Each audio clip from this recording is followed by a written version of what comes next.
Good afternoon.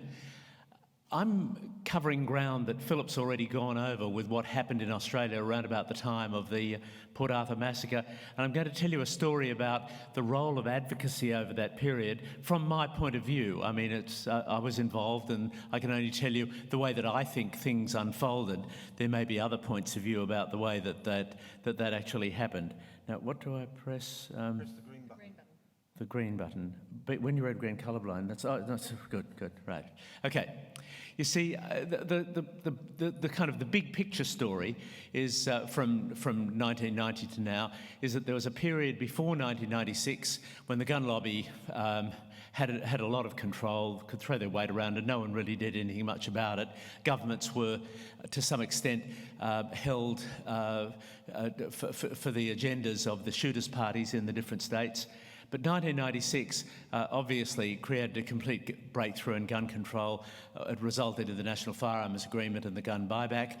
And as Philip's pointed out, there have been no massacres in Australia in the 20 years after Port Arthur versus about one a year in the previous decade. So they're the big picture parts of it. I want to try and dissect this out a little bit to show you what I think happened over that period.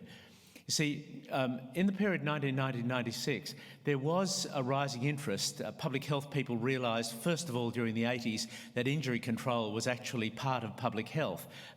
As Rebecca's explained it, it was a realisation that came quite late to public health people, but nonetheless it was starting to sink in. And some of the powerful people in the United States Centres for Disease Control we got in contact with in Australia until they were closed down in about 1996. Basically, they just closed down all injury prevention, all gun control prevention and research in the United States.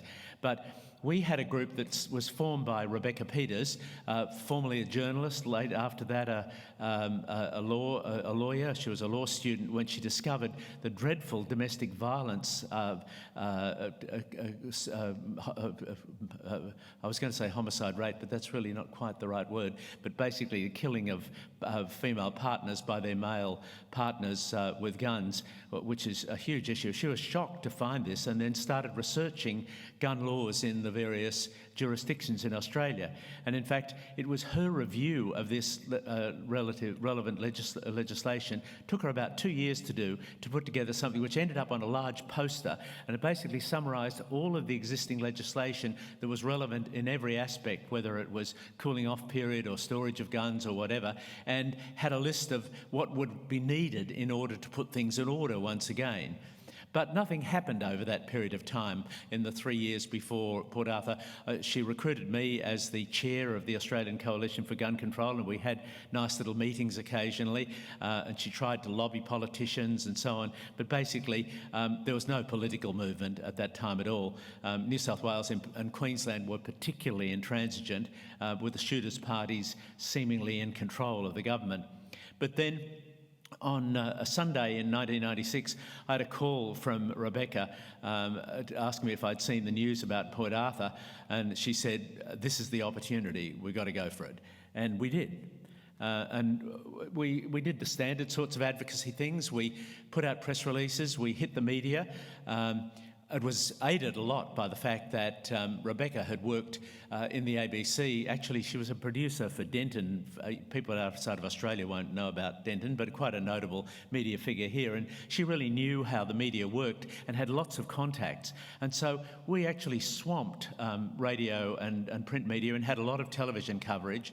And it was easy because more than 90% of Australians were already supportive of gun control, and even the shock jocks in radio, the right-wing commentators, all felt they had to get on board in this. So we had absolutely no resistance at all from the media during the whole of that period.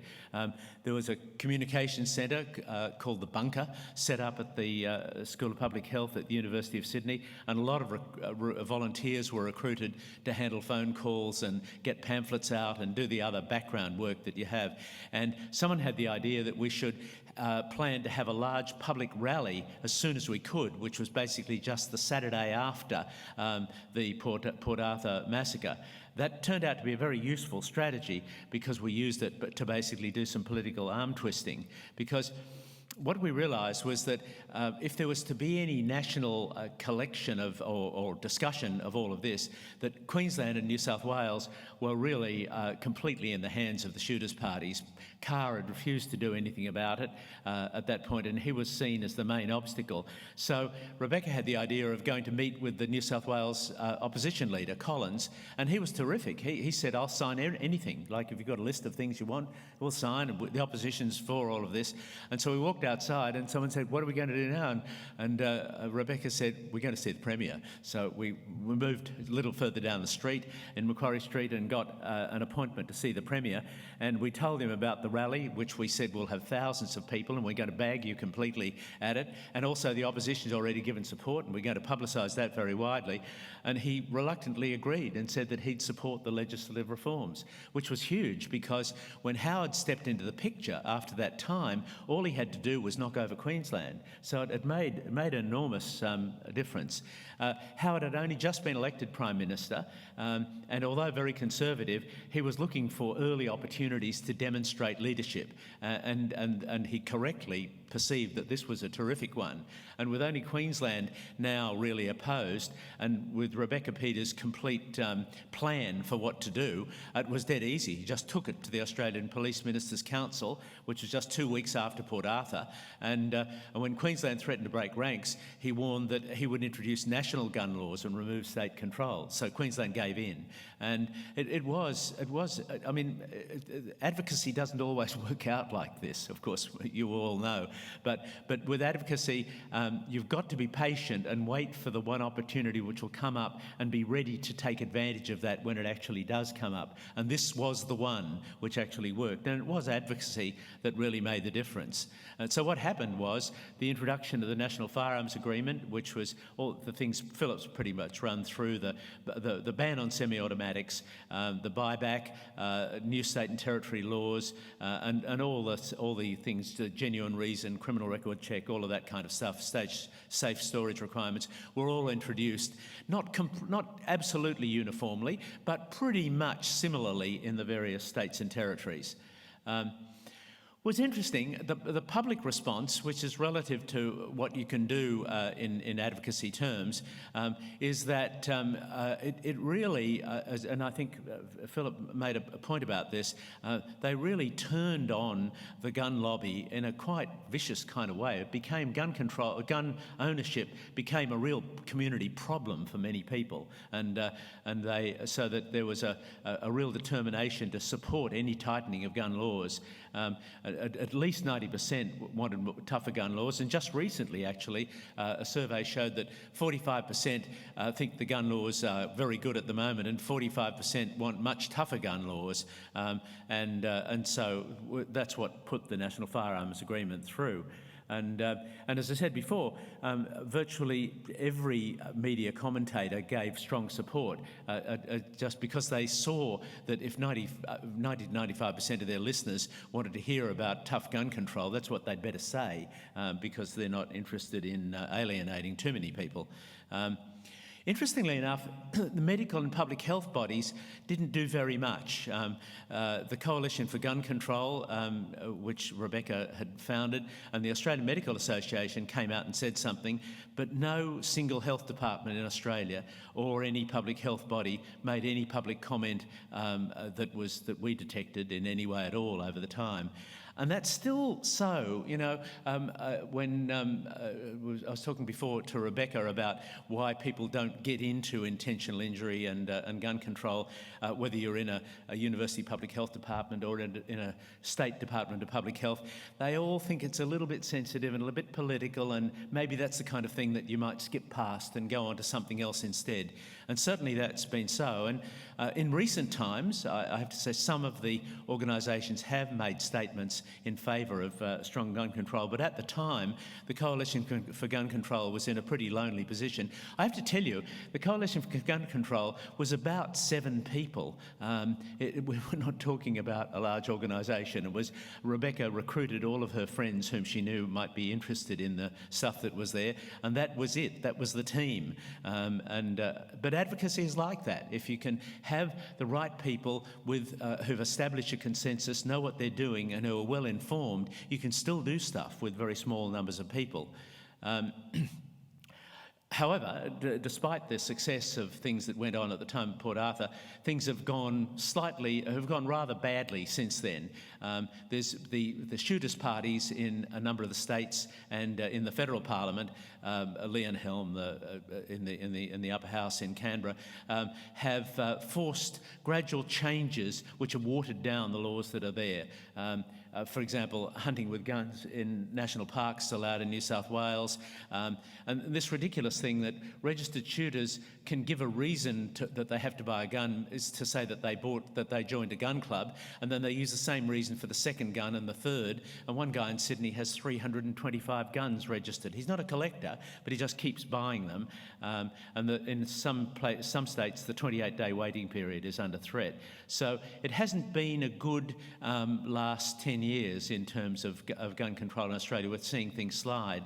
The federal government allowed 18 months ago the importation of a rapid-fire shotgun from Turkey, the Adler. It has a 5-shot magazine. You can have one in the breech, but you can add a magazine extension, which basically gives you 11 shots, and you can rip them off in under 11 seconds. It's not like an old, people say, lever-style shotguns. You know, you go clunk, clunk like that, and then maybe pick it up and try. No, this is basically just a single action, very short action, and very rapid fire.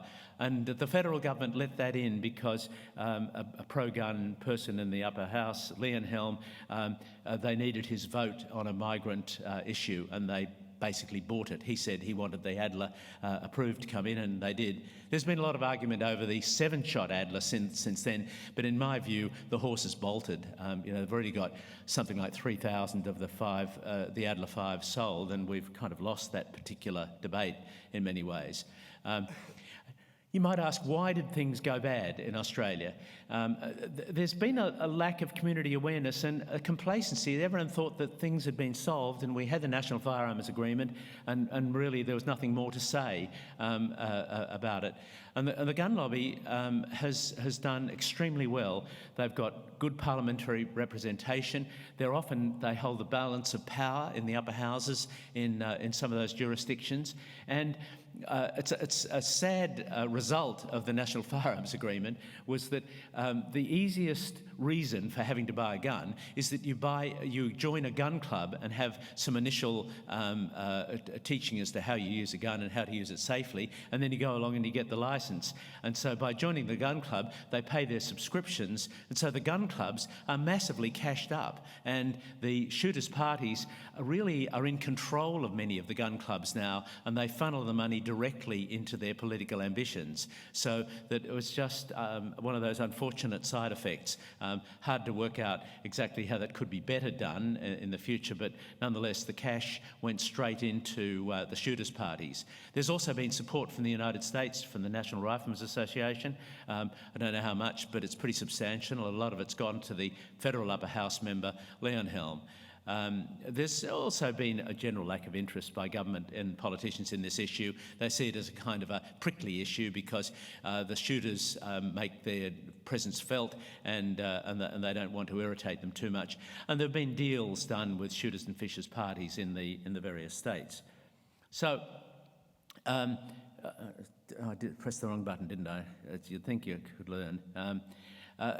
So what are the opportunities now for advocacy activities to minimise gun violence? Well, the obvious ones, we want to give support for the existing legislation and future legislation to ensure safer gun ownership. We'd like to actually reduce gun ownership too, but the guns that are out there we want to make sure are used as safely as possible.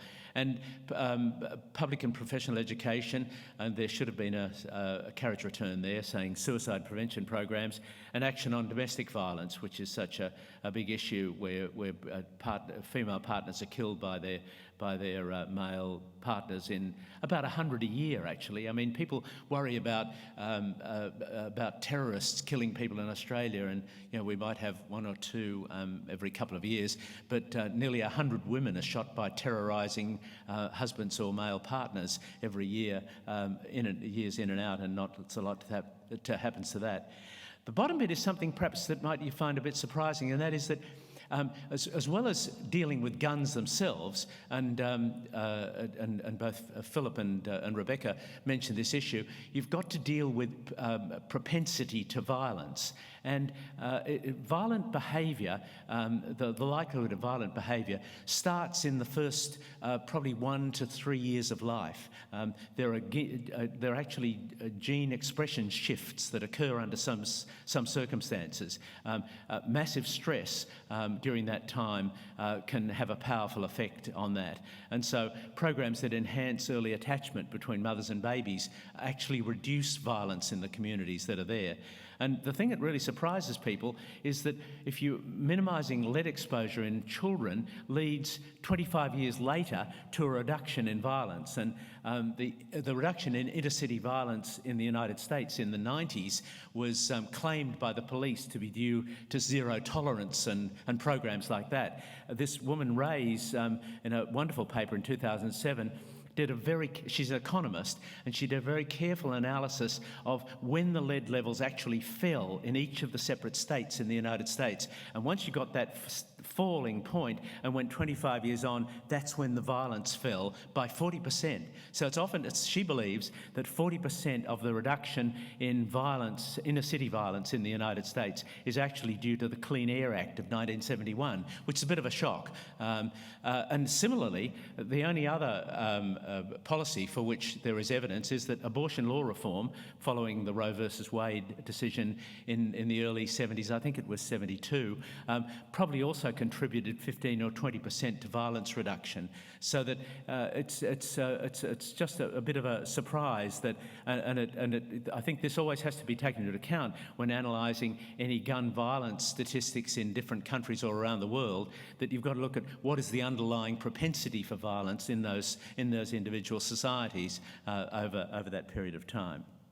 So what do you actually need if you want to do advocacy?